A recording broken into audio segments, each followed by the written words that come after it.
పెద్దపల్లి జిల్లా గోదావరికని పట్టణ శివారులోని ఎండిన గోదావరి నదిలో గులాబీ పార్టీ శ్రేణులు వినూత్న నిరసన కార్యక్రమం చేపట్టారు.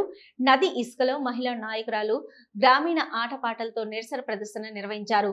రాష్ట్రంలోని రైతులు సాగునీటికి ఇబ్బందులు పడుతున్నారని, కానీ సీఎం రేవంత్ రెడ్డి సర్కారు రైతులను నిర్లక్ష్యం చేస్తుందని నాయకులు పేర్కొన్నారు. ఈ సందర్భంగా మాజీ ఎమ్మెల్యే కోరుకంటి చంద్ర మాట్లాడుతూ, కూలిన కాళేశ్వరం ప్రాజెక్టుకు కనీసం మరమ్మతులు చేయకుండా నిర్లక్ష్యం చేయడంతో నేడు రైతులకు సాగునీరు అందడం లేదని ఆగ్రహం వ్యక్తం చేశారు.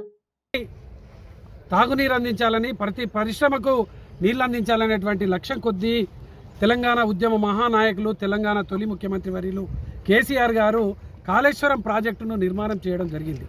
ఎన్నికల సమయంలో దొంగ మాటలు, దొంగ అబద్ధపు ప్రచారాలతోని కాళేశ్వరం ప్రాజెక్టు కూలిపోయిందని చెప్పేసి అబద్ధపు ప్రచారాలు చేసి ఆ అబద్ధాన్ని నిజం చేయడం కోసం గత 800 రోజులుగా 2 సంవత్సరాలుగా ఈ యొక్క ప్రాజెక్టు చిన్న పిల్లర్ను రిపేర్ చేయనటువంటి పరిస్థితి. అందుకోసమే ఈ గోదావరి కన్నీటి గోస పేరిట 180 కిలోమీటర్లు పాదయాత్ర చేసినాం ఇదే అసెంబ్లీ సమయంలో.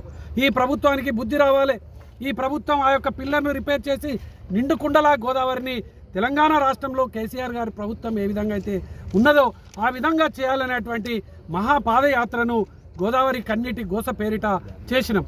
ఆనాడు తలాపున పారుతుంది గోదావరి, మాచేను మాచెనక ఎడారి అనేటువంటి పాటలు పాడుకునేటువంటి ఆ పరిస్థితి ఇలా మళ్ళీ వచ్చింది.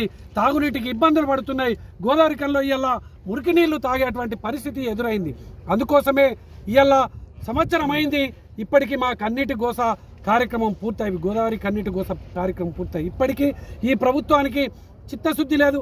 ఈ ప్రభుత్వం ఇప్పటికీ ఆ యొక్క పోల్ను రిపేర్ చేయకపోగా ఈ యొక్క గోదావరి ఎండిపోయింది. అందుకోసమే ఇలా మళ్ళీ గోదావరిలో ఇలా క్రికెట్ పోటీలు, మహిళా సోదరిమణులు ఇలా ఇక్కడ అష్టచెమ్మ ఆటలు ఆడుతున్నటువంటి పరిస్థితి ద్వారానైనా, ఈ యొక్క నిరసన ద్వారానైనా ఈ యొక్క ప్రభుత్వానికి బుద్ధి రావాలి.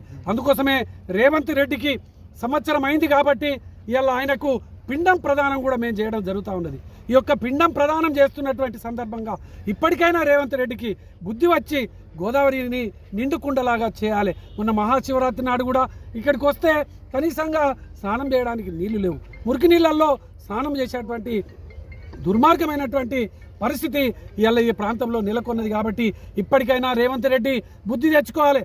రేవంత్ రెడ్డి ఇప్పటికైనా కేసీఆర్ గారి మీద మీకు ఏం కక్ష, బీఆర్ఎస్ మీద ఏం కక్ష? ఇటువంటి కక్ష ఆలోచనలతోని ప్రజలను ఎందుకు ఇబ్బంది పెడుతున్నారు? ప్రజలను ఎందుకు ఎండబెడుతున్నారు?